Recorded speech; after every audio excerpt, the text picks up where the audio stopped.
Bocoran kabinet pemerintahan Prabowo Gibran ramai dibahas jelang pelantikan presiden. Salah satu nama yang disebut akan mendapat kursi menteri adalah Wakil Ketua Umum Partai Gelora Fahri Hamzah.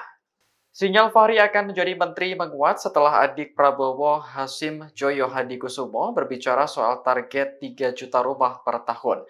Hal itu disampaikan Hasim dalam sebuah acara di Hotel Grand Saijaya, Jakarta, Kamis siang. Pada kesempatan tersebut juga hadir politisi Partai Gelora Fahri Hamzah.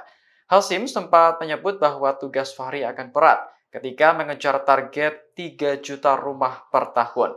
Sebagai informasi, Hasim telah ditunjuk sebagai Ketua Satgas Perumahan dalam transisi pemerintahan ke depan.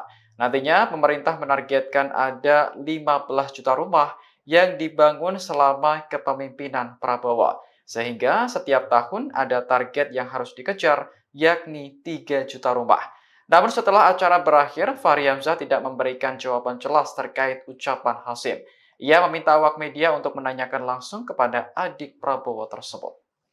Download Tribun X sekarang, menghadirkan lokal menjadi Indonesia.